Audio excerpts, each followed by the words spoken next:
আচ্ছা, আমার কিন্তু ফ্রুটি রেডি, একদম হোমমেড, ভীষণ হেলদি।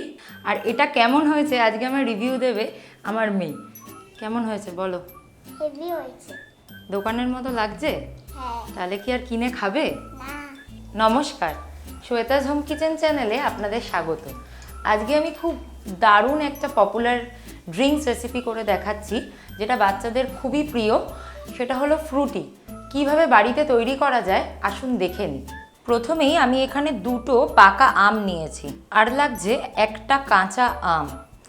এক্ষেত্রে একটা রেশিও মেনটেন করতে হবে 2:1। যদি দুটো পাকা আম হয় তার সাথে একটা কাঁচা আম অবশ্যই নিতে হবে। আচ্ছা, আর লাগছে মাপ মতো চিনি।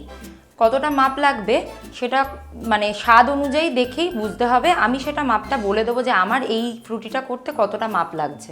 আচ্ছা, আর আমি এখানে লাগবে হচ্ছে 1/4 চা চামচ মতন নুন, আর 1/4 চা চামচ মতন গোলমরিচের গুঁড়ো, আর একটা লেবুর রস লাগবে।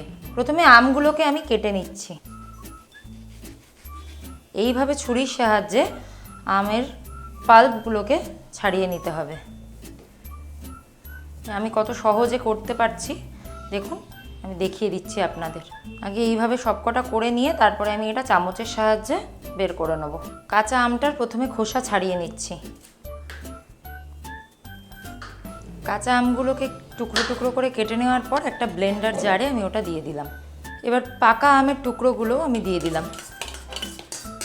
আচ্ছা, এখানে একটা কথা বলি, এখানে চিনির পরিমাণটা কিন্তু আমের মিষ্টতার ওপর নির্ভর করবে। এখানে আমি কিন্তু হিমসাগর ব্যবহার করলে কম পরিমাণে চিনি লাগতো, যেহেতু আমি হিমসাগর পাইনি তাই আমার এখানে বেশি পরিমাণ চিনি লাগবে।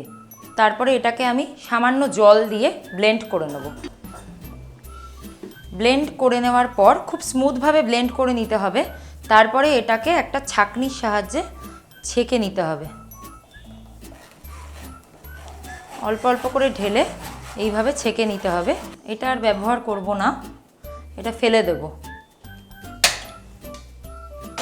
প্রথমে একটা কড়াই বসিয়ে নিলাম গ্যাসে। এবার এটা কিন্তু 15 মিনিট মতন বয়েল করে নিতে হবে লো ফ্লেমে। আচ্ছা, এইভাবে কিন্তু এটাকে খুন্তি দিয়ে নাড়িয়ে বয়েল করে নিতে হবে। আচ্ছা, বয়েল করার সময় আমি কিন্তু আরও 2 চামচ চিনি এখানে দিয়ে দিচ্ছি, কারণ আমি চেক করে দেখলাম যে এখানে চিনির পরিমাণটা আরেকটু লাগবে। আচ্ছা, দেখতেই পাচ্ছেন যে এটার কালারটা কিন্তু ট্রান্সপারেন্ট হয়ে গেছে। আগে যেরকম একটা ইয়েলো কালার ছিল, এটা কিন্তু একদম স্বচ্ছ কালার হয়ে গেছে। এটা কিন্তু আমার রেডি। 10 মিনিট মতন টাইম লাগলো। এবার এটার আমি হয়ে গেছে। এবার গ্যাসের ফ্লেমটা আমি বন্ধ করে দিচ্ছি।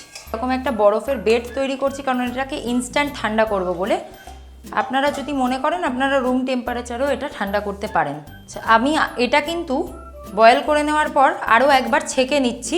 যদি কোনো ফাইবার থাকে তাহলে সেটা সুবিধা হবে, ছাঁকনিতে বেরিয়ে যাবে। একটা গোটা লেবু নিয়েছিলাম, তার হাফ রস দেবো এর মধ্যে। 1/4 চা চামচ মতন আমি নুন দিয়ে দিলাম। 1/4 চা চামচ মতন গোলমরিচের গুঁড়ো দিয়ে দিলাম। এই ফ্রুটির কনসেন্ট্রেটটা কিন্তু আমার রেডি, দেখতেই পাচ্ছেন এর ডাইলিউশনটা। এবার এখানে কিন্তু যতটা পরিমাণ আছে ঠিক ততটা পরিমাণই আমি জল মেশাবো, দিয়ে এটা সার্ভ করব। দেখুন, এটা অনেকটাই কিন্তু ডাইলিউট হয়ে গেছে। প্রথমে একটু বরফ দিয়ে এবার এটাকে সার্ভ করে দিচ্ছি।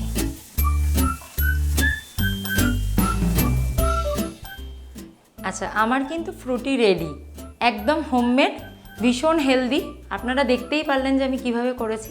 আর এটা কেমন হয়েছে আজকে আমার রিভিউ দেবে আমার মেয়ে। ঠিক আছে, নাও তুমি খেয়ে বলো তো কেমন হয়েছে। এই ধরো গ্লাসটা, কেমন হয়েছে বলো? হেভি হয়েছে। দোকানের মতো লাগছে? হ্যাঁ। তাহলে কি আর কিনে খাবে? না। কিনে খেলে তো পেট খারাপ হয়। হ্যাঁ। তাহলে এটা বানিয়ে দেবো, তুমি খাবে। ঠিক আছে, তাহলে আপনারাও চটপট বাড়িতে এটা বানিয়ে নিন। যদি ভালো লাগে ভিডিওটা অবশ্যই লাইক করবেন, মতামত দিয়ে জানাবেন কেমন লাগলো। আমার চ্যানেলটিকে সাবস্ক্রাইব করার অনুরোধ রইল। থ্যাংক ইউ বন্ধুরা।